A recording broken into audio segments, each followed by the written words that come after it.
On est avec Yves Colladant, vous êtes donc Group Purchasing Manager pour Suez. Exact. Donc Suez qui est un des leaders, voire le leader sur le cycle de l'eau et sur la collecte et la revalorisation des déchets. C'est bien ça. Et Vincent Schachter de Pelican Mobility. Donc vous avez cofondé une start-up il y a un an et quelques maintenant, qui a une grosse expertise sur l'intelligence artificielle et qui utilise cette expertise pour proposer de l'électrification de flotte, du leasing plutôt électrique, sur mesure pour les flottes. C'est bien ça. Bon, alors ensemble, on va vraiment aborder un sujet qui paraît quand même très important aujourd'hui, notamment sur les flottes logistiques. C'est le sujet du coût, que ce soit le coût d'acquisition et de manière générale sur les infrastructures, etc.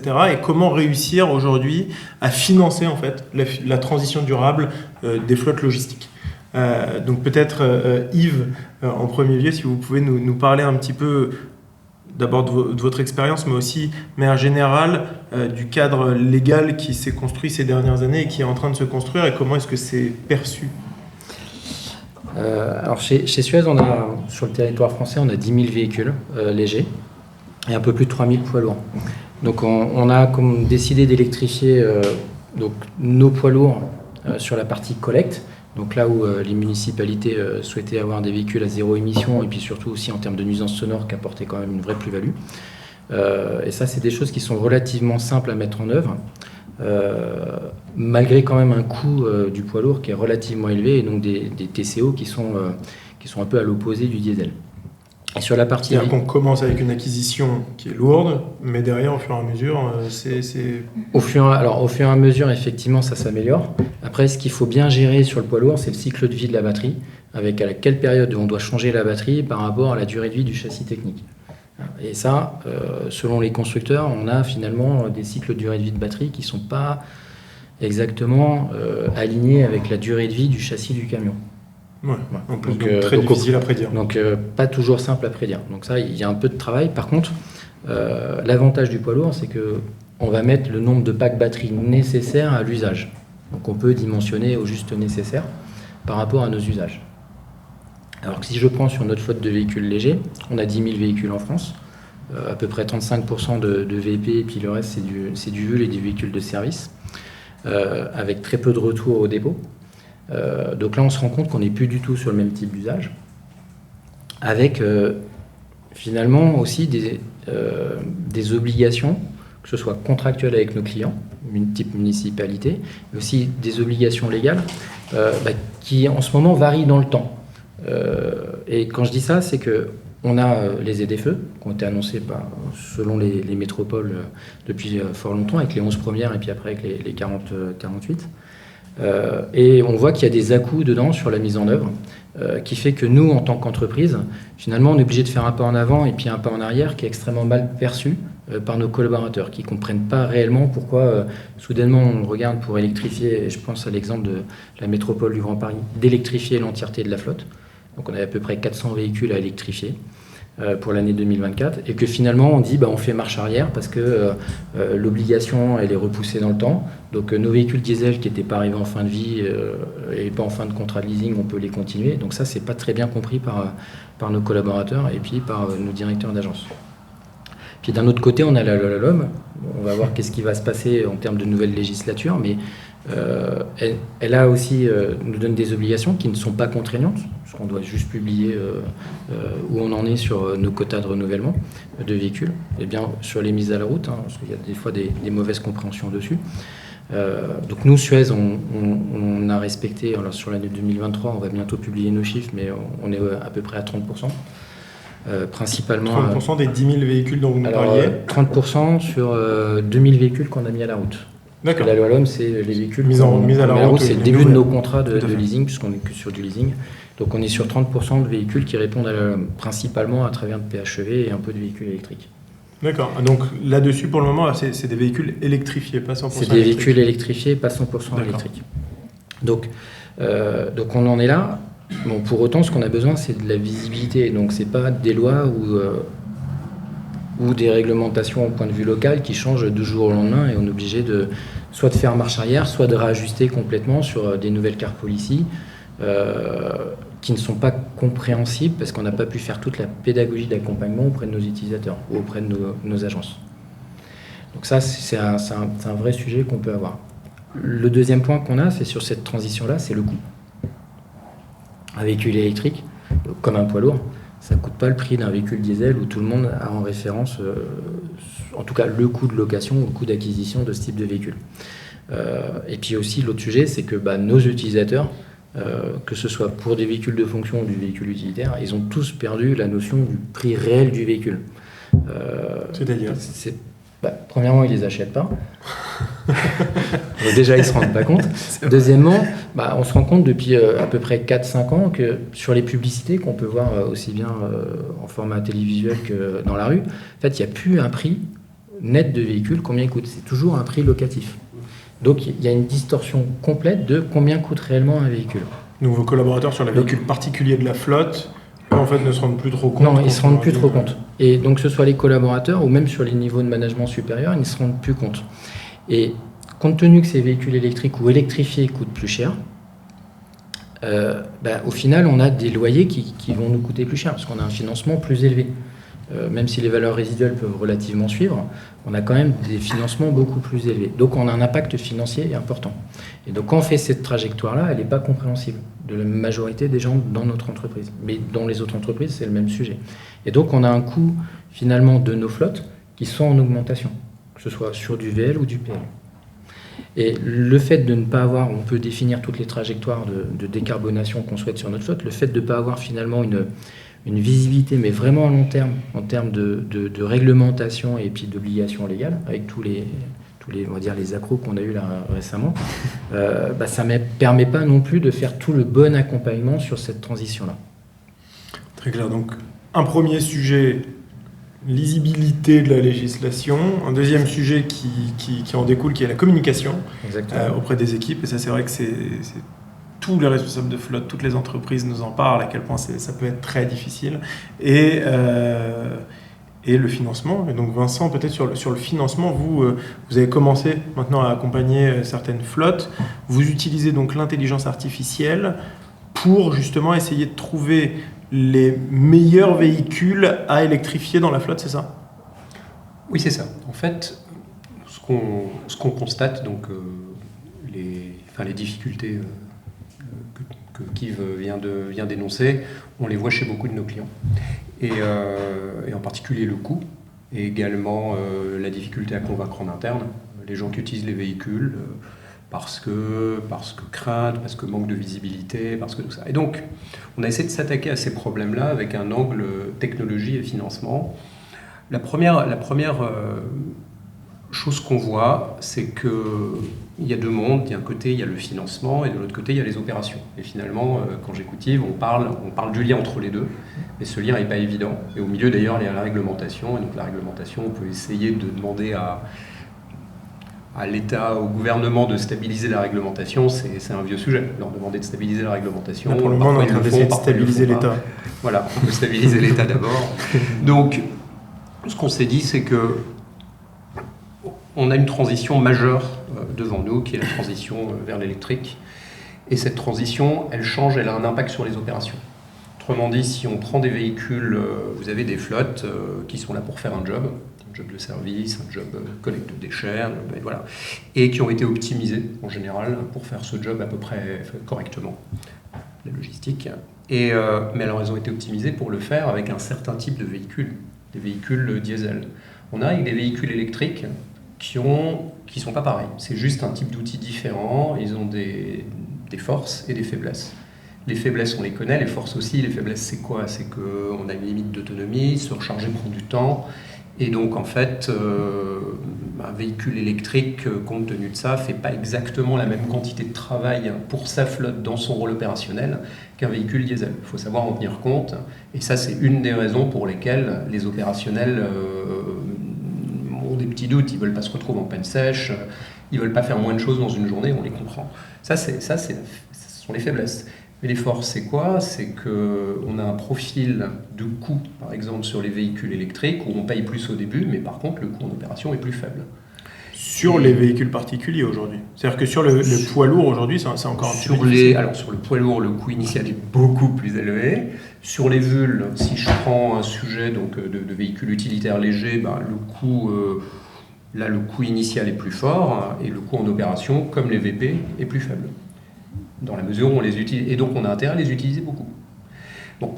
Et enfin, en théorie, ça dure plus longtemps un véhicule électrique, c'est une machine plus simple. Donc, encore une fois, transition, là on est en période de transition, il faut les gens qui savent les réparer, il faut que les constructeurs aient les pièces détachées, etc. Mais en gros, ça dure plus longtemps. Voilà. Et donc, si on ne sait pas tenir compte de ces forces-là et de ces faiblesses-là, quand on intègre les véhicules électriques dans les opérations, en fait, ça revient à les traiter comme des mauvais véhicules diesel, et donc on a perdu sur tous les plans. Donc nous, ce qu'on se dit, c'est essayons d'aider avec la technologie à mieux intégrer les véhicules électriques dans les opérations à toutes les échelles de temps. Et donc, mieux les intégrer dans les opérations, c'est comment on les utilise, mais c'est aussi aligner le financement sur les opérations. Et donc, là... Concrètement, comment vous faites ? C'est-à-dire, comment ça fonctionne réussir à aller inspecter un peu une flotte pour réussir à dire, là, on va prendre ces 20 véhicules-là en premier. Bon, je ne veux pas parler énormément de la solution de Pélican parce que ce n'est pas le sujet, mais disons, ce qu'on voit, c'est que dans une flotte, vous avez des véhicules qui ont différents rôles. La flotte au global doit faire un job. Il y a des véhicules qui roulent beaucoup, il y a des véhicules qui roulent moins, il y a des véhicules qui font des petites tournées, des tournées longues, il y a des véhicules intensifs. Et donc, si on est capable, ça ce sont des usages, si on est capable de segmenter une flotte en ces usages, on peut aligner le financement des véhicules sur les usages en question et donc avoir du financement sur mesure pour des véhicules électriques, par exemple des véhicules utilitaires, par exemple des poids lourds, donc sur mesure pour des électriques, pour une flotte donnée, étant donné ce que fait cette flotte. C'est ça que permet la tech, c'est de vraiment faire du sur mesure et aligner le financement sur les opérations, et ça à la fin ça coûte moins cher. Avoir un coût au réel. C'est le plus proche du réel. En tout cas, le plus proche du réel et de l'usage possible. Alors évidemment à l'échelle d'une location, donc le réel dure longtemps. Mais oui, donc on peut faire ça. Et l'autre chose, c'est que quand on a des facteurs qui changent, des facteurs extérieurs qui changent, comme la réglementation par exemple, il y a deux manières de faire. On peut essayer de les fixer, donc on peut essayer de dire fixons la réglementation. Bon, si on y arrive, tant mieux, c'est super. Ou alors on peut essayer de se donner les outils pour réagir. C'est-à-dire, s'il y a un changement réglementaire, mais s'il y a des évolutions technologiques, s'il y a des évolutions, une flotte donnée dans son business, tout ça, c'est du changement de contexte. Et si on a la possibilité d'avoir de la visibilité sur les usages par rapport à ce que la flotte peut faire, à ce moment-là, on se donne les moyens de réagir à ces changements de contexte. Et donc, on ne se retrouve pas juste à subir et donc, à la fin, à avoir un TCO qui explose ou un TCO à la métrique d'utilisation, par exemple, à la livraison, à la collecte, etc., qui explose. Très clair. Yves, je vois. Juste pour rebondir sur ce que disait Vincent, ce qui est vraiment important, c'est effectivement, d'un côté, il y a le véhicule, et de l'autre côté, il y a l'opération qu'on fait avec. Et majoritairement, dans cette transition-là, tout le monde perd de vue que le véhicule, c'est un moyen de mobilité, que ce soit un poids lourd ou un véhicule léger. C'est un vrai moyen de mobilité, et c'est pas lui qui va nous permettre d'apporter la réelle valeur ajoutée qu'on souhaite faire. Le conducteur ou l'opérateur qui est dedans, il est là pour faire une tâche. Et le véhicule va permettre soit de déplacer le matériel, soit d'aller collecter, nous, dans nos activités, des déchets, ou soit véhiculer la personne pour aller faire une activité bien précise.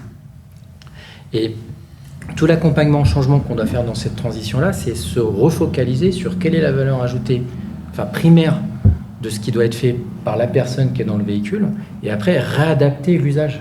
Il ne faut pas raisonner et c'est pour ça que l'approche de regarder avec la data, elle est vraiment importante. Il ne faut pas raisonner en disant je remplace un pour un en gardant exactement la même activité. C'est je me focalise sur mon activité, qu'est-ce que j'amène comme valeur ajoutée pour l'entreprise, et après je redéfinis le besoin de mobilité avec. Et comment je vais m'assurer, compte tenu des spécificités techniques des véhicules, m'assurer qu'ils répondent aux besoins ou redimensionner finalement mon usage, mais toujours pour rester focalisé sur ma valeur ajoutée. Et ça, c'est primordial parce que sinon, effectivement, en termes de coûts, on va exploser tous nos coûts. que ce soit pour les véhicules, on risque aussi d'augmenter le nombre de volumes de véhicules en termes de quantité, l'infrastructure pour la recharge, etc. Et là, on aura complètement loupé la transition. Oui, au niveau humain, ce changement en fait, dans le quotidien de chacune des collaborateurs et collaboratrices va avoir un énorme impact s'il est mal géré, puisque justement on va lui demander non, là il faut s'arrêter à tel endroit pour aller recharger, etc. Si c'est pas mis en place comme il le faut, c'est au-delà des coûts, en fait, il y a un énorme sujet. Exactement. Donc nous de notre côté, Suez, on est en train de définir toute une méthodologie pour se refocaliser effectivement sur quelle est l'activité principale qui est faite par la personne, et après de redéfinir finalement le véhicule, voire redéfinir complètement l'organisation associée à cet usage de véhicule, mais pour ne pas perdre finalement en termes de productivité sur quels sont nos actes qu'on doit faire. Alors, pour recontextualiser aussi sur la partie des financements, il y a des sources de financement, des aides, etc. Il y a le plan France Relance qui a été un peu prolongé jusqu'à fin 2024, qui est doté d'une enveloppe, je crois, de 100 millions d'euros. Il y a l'ADEME aussi qui a un plan d'aide sur les camions et poids lourds à hauteur de 60 millions d'euros. Est-ce que ça, de la manière qu'au lancement du véhicule particulier électrique, ça a été quand même une grosse poche d'oxygène pour les constructeurs pour pouvoir vendre les modèles, mais aussi pour les particuliers qui s'équipaient. Est-ce que vous le sentez aussi de votre côté? C'est-à-dire que ça aide vraiment et ça influe sur vos choix ou pas forcément? Alors nous, effectivement, sur les poids lourds, ça a pas mal influé sur nos choix, là où on pouvait en mettre entre les demandes de nos clients finaux et la possibilité de pouvoir finalement les proposer, même si ça n'était pas demandé par nos clients, de proposer du poids lourd électrique. Et ces subventions ADEME nous ont fortement aidés dans cette transition. Et il y a aussi à devenir d'ailleurs sur l'installation des bornes de recharge. Vous de votre côté, les tournées en fait se font. Vous avez des points locaux et donc à chaque endroit il faut rééquiper en borne de recharge, Alors, etc. Non, on est en train de revoir complètement la stratégie de comment on va équiper nos différents sites et nos différentes agences en termes de bornes de recharge pour justement optimiser. Ce que je disais, c'est on se refocalise sur la valeur ajoutée. Et finalement, on va redéfinir comment on va utiliser nos véhicules et quel endroit il faudra qu'on mette des bornes de recharge pour que ce soit l'optimum. Notre objectif, c'est de rester sur de la recharge sur nos sites avec un coût d'électricité que Suez maîtrise et pas sur de l'itinérance ou autre. Oui, c'est une des grosses fake news sur l'électrique. Ça coûte extrêmement cher parce qu'on se base sur les prix en itinérance. Ça peut représenter un énorme coût si c'est mal géré ou si on n'a pas d'autre choix, mais autrement... Ce qui va être primordial dans cette transition-là pour toutes les entreprises, c'est qu'on définisse une politique de recharge et quels sont les ordres de priorité de recharge en fonction du type de véhicule et du cas d'usage. Tous sans exception, il va falloir qu'on privilégie la recharge sur nos tarifs à nous et nos sites à nous. Après, il y aura forcément à un moment donné un pilier sur la recharge à domicile du collaborateur, pareil avec un horizon... à plus ou moins court terme, et la recharge en itinérance avec une tarification qui n'est pas tellement claire, qui n'est pas affichée, donc avec comment on fait cette maîtrise-là. Ce qui est intéressant aussi, c'est que Suez, au-delà de la partie écologique ou coût ou autre, vous avez un impact énorme dans la ville, puisque vous avez des camions de collecte de déchets. L'électrique à ce niveau-là est très apprécié par les villes, parce que très apprécié par les citadins en termes de bruit. Alors oui, si on prend juste à côté la ville de Neuilly-sur-Seine, c'est une des premières sur laquelle on a mis des bennes ordures électriques. Et le retour d'expérience, il est effectivement, les nuisances sonores ont fortement diminué par rapport à ce qu'il y avait précédemment en GNV ou diesel.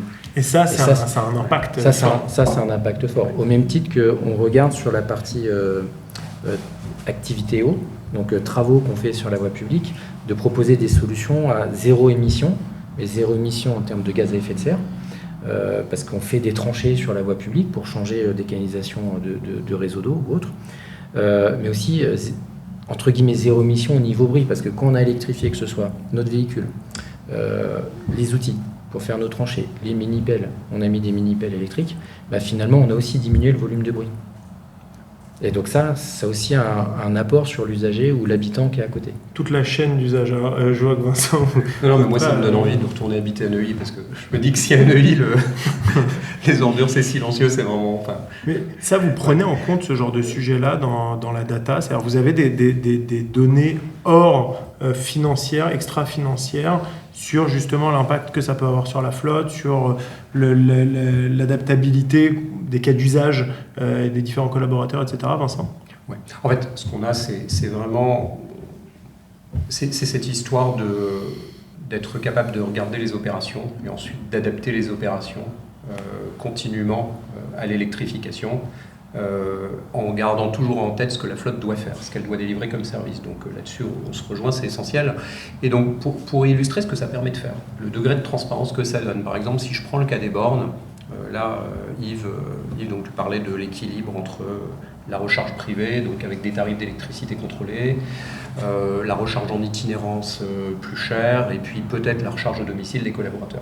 Donc ça, c'est des cas sur chacun de nos clients. Les a priori ou les politiques de recharge, en général, sont en cours de constitution. Elles ne sont pas arrêtées.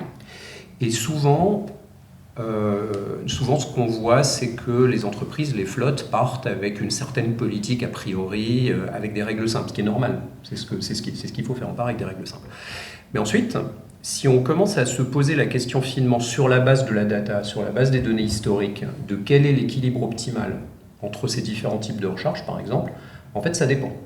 Ça dépend pourquoi, c'est assez simple à voir. C'est si on dit, par exemple, on fait tout recharge privée et on analyse le besoin en recharge privée en fonction des données historiques, on voit la charge, et c'est comme sur les réseaux électriques, il y a des pics d'usage certains jours.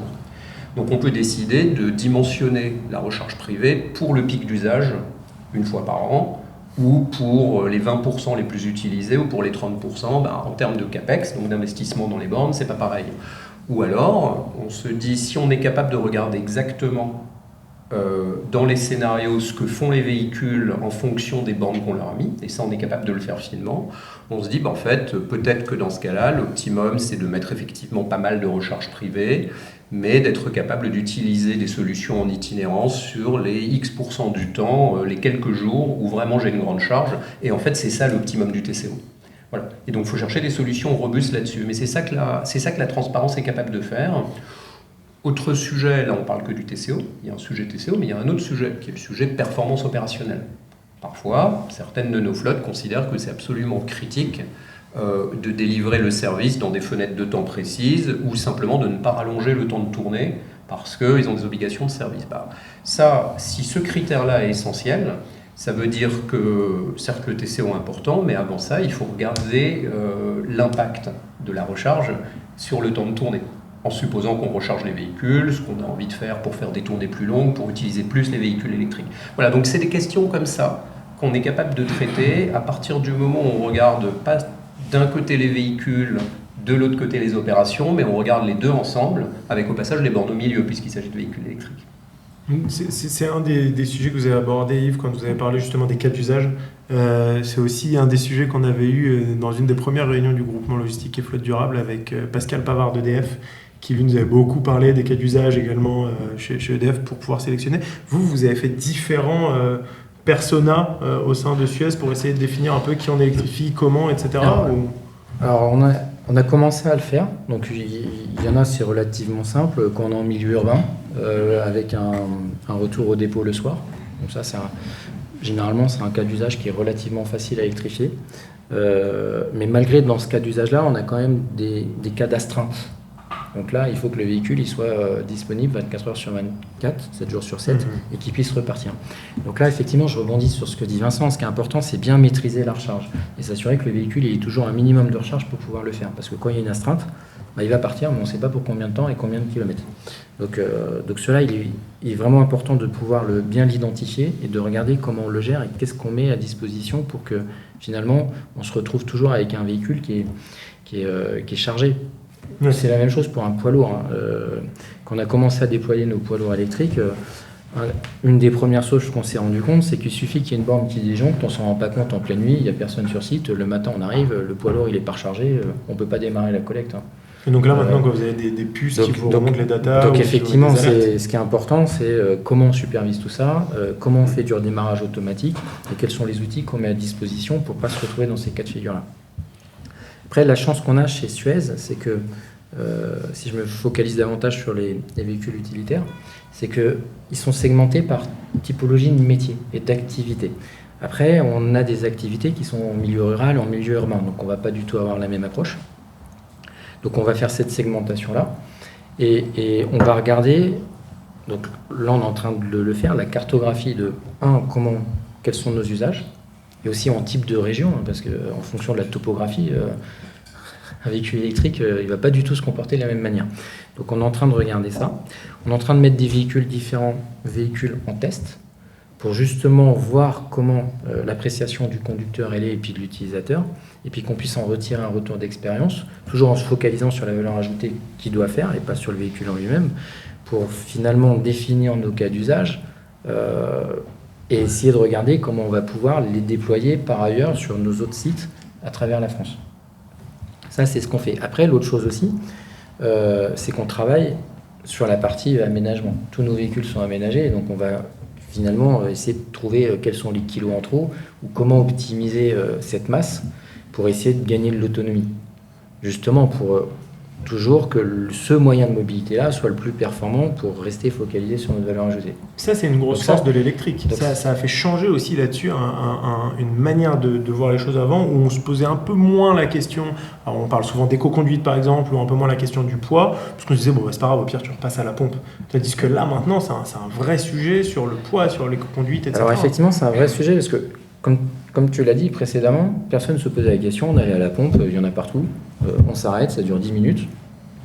Les optimistes, ils disent toujours 5 minutes, mais c'est 10 minutes d'arrêt. On fait son plein, on repart comme si de rien n'était. Là, on met un véhicule, on l'immobilise. Si on a de la chance, avec une recharge rapide, 30 minutes, on arrive à repartir à peu près avec une autonomie qui satisfait, voire si on est sur de la recharge lente, ça va être beaucoup plus long. Donc effectivement, la chasse au kilo, ce qu'on va mettre à l'intérieur du véhicule, donc définir des standards et appliquer ces standards pour ne pas être en surcharge, mais plutôt garder de la masse et de la charge utile disponible pour optimiser cette autonomie, elle est primordiale. Sinon, donc, quelle que soit l'activité, on fera face forcément à de la réticence de la part des conducteurs et des utilisateurs, et finalement un déploiement qui ne se fera pas comme on le souhaite, parce qu'il ne sera pas optimum. Selon ce que j'ai pu lire, vous avez sur vos véhicules électriques, c'est exclusivement du Renault ou pas que? Alors, on a alors sur du poids lourd, c'est du Renault Truck. Ouais. Sur du VU, on a du Renault et du Stellantis. Et les autonomies un peu en moyenne, c'est-à-dire les tournées par exemple sur de la collecte de déchets, vu qu'on est sur du milieu assez urbain et c'est vraiment quelques kilomètres à chaque fois, j'imagine que ça pose pas trop de problèmes. Sur quel véhicule vous avez le plus de sujets là-dessus liés à l'autonomie? Alors sur les véhicules, sur les poids lourds, on a le plus de sujets, c'est tous ceux qui transportent des bennes, des grosses bennes. Parce qu'il y a un bras pour ramener la benne sur le véhicule, donc ça prend énormément d'énergie. Donc ça, c'est un sujet. Donc on a fait pas mal de tests justement pour pouvoir regarder quelle autonomie on pouvait avoir. Donc on peut dépasser plus de 100 km sans difficulté, mais derrière, quel est le nombre de packs batterie qu'on est obligé de mettre, entre 2, 3, voire même 4 dans certains cas, pour s'assurer qu'en fonction de notre usage, et est-ce qu'on est en milieu urbain ou en milieu rural, on puisse apporter la bonne solution. Donc cela, on fera le dimensionnement effectivement en fonction de notre usage et de la localisation du véhicule. Là-dessus, l'impact justement batterie, dans le coût, je pense, extrêmement important. Vous en parliez au tout début, Yves. L'usage en fait de la batterie sur des poids lourds va pas du tout être le même que sur des VUL ou sur des véhicules légers. Et vous avez aujourd'hui des solutions qui vous permettent de calculer un petit peu comment va se détériorer ou pas la batterie, dans quel état elle se trouve, combien de temps encore il me reste avec ce camion ou ce véhicule. Alors pour l'instant, ce qu'on a fait, on l'a fait d'un point de vue théorique. Donc on a beaucoup travaillé avec Renault Truck pour justement avoir cette trajectoire de dégradation et de savoir à partir de quel moment il faudrait qu'on la change. Donc après, il y a différents modèles économiques.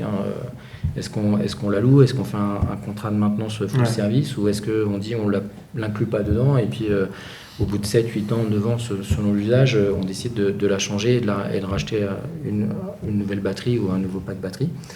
Mais alors par contre, pour autant, si on veut vraiment tester une batterie, que ce soit un poids lourd, un véhicule utilitaire, pour l'instant, on se rend compte que tout le monde raconte un peu tout et son contraire. Il y en a qui sont capables de faire du diagnostic en 30 secondes, 1 minute, en disant bah voilà, la batterie, elle a encore 90 ou 95% de charge utile. Et puis d'autres qui vont dire, bah non, il va falloir faire un cycle de roulage, donc se brancher sur le buscan du véhicule, et puis il va falloir qu'on parte pendant 1 heure, et puis qu'on fasse des cycles de recharge aussi ensuite, pour s'assurer que finalement la montée en charge elle est correcte, et puis la descente aussi. Donc c'est pas encore complètement stabilisé, personne n'a réellement les bons outils, qu'il faut croire. Même les constructeurs, ils sont pas complètement sûrs de leur coup sur le sujet. Très compliqué. Donc, très compliqué. Donc finalement, de savoir l'état d'un véhicule électrique, très compliqué. Vincent, vous, la data, ça vous permet, donc, vous avez des outils qui vous permettent d'en monter ça? Sur la batterie, plusieurs choses. Oui, c'est un point essentiel, et c'est un point qui fait peur à tout le monde, qui a beaucoup fait peur à tout le monde. Quand on regarde les premiers résultats, comme vous le savez tous, c'est plutôt moins terrible que ce que certains ont dit. Donc en fait, les batteries durent plutôt plus longtemps. On verra bien, on n'a pas de recul. Ça, c'est le premier point. Deuxième point, il y a des centaines de labos, d'équipes de recherche et de sociétés qui essayent, qui sont dans la course à prédire l'avenir, donc combien de temps la batterie va durer. La réalité, c'est qu'il y a une partie de ça où on fait des progrès, il y a différentes techniques d'IA, tout ça c'est super, et à la fin, ça dépend de comment on utilise le véhicule. Exactement. Et donc, on revient sur la marotte du jour, c'est-à-dire l'usage. Je peux intervenir justement, c'est très intéressant ce que vous dites, parce qu'on se rend compte aujourd'hui que les véhicules sont exploités au bout de 5 ans, on commence à avoir des retours, et en fait, ce qu'on commence à analyser aujourd'hui au niveau du rendu de la batterie, c'est que ça pourrait finalement influer sur le marché du véhicule d'occasion par rapport aujourd'hui et sur la valeur résiduelle. Donc on se rend compte aujourd'hui que différents types de batteries existent, que là, ces véhicules arrivent sur le BO et que finalement, on va avoir des organismes qui vont pouvoir certifier aujourd'hui des restes de batterie pour pouvoir les faire évoluer. Donc c'est extrêmement perturbant aujourd'hui pour nous, autres leasers, parce qu'on ne peut pas que se fier finalement au kilométrage final d'un véhicule, mais à la typologie de constitution de la batterie et au reste effectivement du stock de la batterie pour pouvoir influer sur les valeurs résiduelles. Donc on est vraiment, depuis à peu près un peu une petite année, en train de vérifier comment on peut faire ça. Et ce qui apportera aujourd'hui d'autres métiers dans la chaîne de valeur, qui sera d'aller garantir une utilisation de batterie sur le second cycle. Donc on est vraiment en train de découvrir des choses qui sont un peu épouvantables en termes de choix technologiques qu'ont fait certains constructeurs. Oui, mais on a aussi quand même pas mal de bonnes surprises de l'autre côté. Et donc, pas que des... Il y a des bonnes aujourd'hui. Il y a des bonnes et des moins bonnes. C'est ça, il y a les deux. Mais peut-être, juste, il y a plusieurs philosophies possibles là-dessus. Donc il y a une philosophie qui consiste à essayer de prévoir très précisément et ensuite à créer des catégories et puis à cadrer d'emblée ce qui va se passer avec une batterie d'ici 5 ans, 7 ans, 8 ans. Bon, nous c'est pas notre approche. Notre approche, on s'est dit, bon, il va se passer ce qui va se passer et on n'est pas Madame Soleil, donc on n'arrivera pas exactement à prédire l'état des batteries d'ici 5 ans, d'autant plus. Par contre, si on est capable d'assurer, parce qu'on comprend très bien les opérations d'une flotte, la batterie se dégrade. Bon, je mets de côté le cas où plus rien ne marche. Donc voilà, la batterie ne fonctionne plus. En théorie, c'est couvert par la garantie constructeur. Dans certains cas, ça l'est, dans certains cas, ça l'est pas. Ok, je mets ça de côté. Vous avez un state of health de la batterie qui diminue et donc votre véhicule perd un peu en capacité. Mais il est encore capable de faire des choses. Si vous avez une cartographie des usages au sein de votre flotte, vous êtes capable de mettre ce véhicule au boulot et d'assurer qu'il est très productif pendant un certain temps. Mais encore une fois, pour ça, ça nécessite d'avoir une vision globale et de comprendre à la fois ce que font les véhicules, tout aussi bien que de réfléchir à comment on finance les choses. Voilà. Et vous partez, Vincent, sur des périodes, vous avez dit 5 ans? Non, je donnais 5 ans. Non, d'accord, c'était un exemple. C'était un exemple parce que c'est du standard de durée de... Voilà. Et justement, vous, Yves, sur la rentabilisation ou sur l'amortissage, pardon, plutôt, l'amortissement L'amortissement, ouais, sur l'amortissement plutôt. Mais l'amortissage... Sur l'amortissement des frais quand on va acquérir son véhicule électrique, qu'est-ce qui a changé dans votre manière d'étudier la question? Par rapport à ce que vous faisiez avant avec du thermique, du diesel ou autre. Alors, on regarde bien entendu le TCO. Alors, le TCO global, ce que je disais, le coût de l'énergie, finalement, entre les différentes solutions énergétiques des véhicules, il va être primordial de où est-ce qu'on le prend. Autant du carburant, on sait, on le connaît, autant de l'électricité, c'est primordial d'où est-ce qu'on va recharger. Et les équilibres de TCO, ils sont complètement différents en fonction où on fait la recharge. Par contre, ce qui est sûr, c'est que d'un point de vue purement économique, Et donc on ne va pas changer nos durées de leasing sur nos VUL. On les garde en moyenne entre 5 et 6 ans. Compte tenu des aménagements qu'on fait dedans, il faut qu'on puisse amortir ce qu'on a investi dedans. Mais par contre, une chose qui est sûre, c'est que les loyers sont quand même beaucoup plus élevés, même si on arrive à avoir des TCO plus faibles. Donc ce qui fait qu'on a une charge financière et des CAPEX associés qui sont beaucoup plus importants. Et ça, c'est quelque chose qui est généralement pas tellement regardé, pas pris en compte. Sauf que quand on fait une projection sur une transition d'une flotte diesel vers une flotte électrique, avec ces coûts qui sont plus chers, le véhicule électrique il coûtera toujours plus cher. Et même les constructeurs, ils ont tous annoncé, leur objectif c'est d'atteindre en 2030 finalement un VUL électrique au prix du diesel. Et c'est 2030, la perspective est loin. Donc ce qui fait qu'on aura ces coûts de financement qui sont toujours plus élevés, et donc quelque part ces CAPEX, et quand on est en leasing c'est de la dette pour l'entreprise, en consolidation IFRS 16, qui vont augmenter. Et ça c'est quelque chose qu'il faut bien prendre en compte dans la trajectoire, parce que si elle n'est pas prévue, finalement on va encore avoir des à-coups sur la transition, parce qu'on a un risque de dette pour l'entreprise. Donc il faut bien le prendre en compte. Mais on ne va pas changer pour autant nos durées d'amortissement et nos durées de leasing sur ces véhicules-là. Et Yves, si je peux me permettre, pourquoi ? Pour quelle raison ? Alors, on a... alors, même si tu disais, les véhicules électriques ont une durée de vie beaucoup plus longue. Pour l'instant, on a nos leasers, que ce soit sur le territoire français ou ailleurs, qui ont plutôt tendance à nous proposer des grilles de fluidité qui vont un peu moins loin que ce qu'on pouvait avoir sur du diesel. Et, après, on ne peut pas le reprocher. Je ne vais pas dire qu'on est dans l'inconnu, mais on est quand même sur des véhicules où on n'a pas un retour d'expérience aussi important que sur le diesel.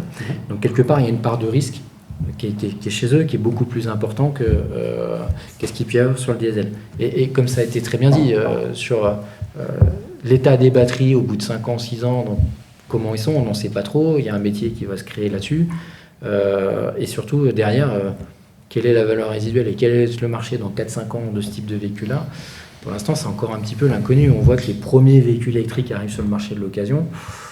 Pour autant, c'est pas ce qui se vend le plus. Donc, il y a encore un peu d'inconnu. Donc, ce qui fait que, compte tenu de ça, on ne va pas changer tout de suite la durée qu'on va les garder. On verra comment les choses vont bouger dans le temps.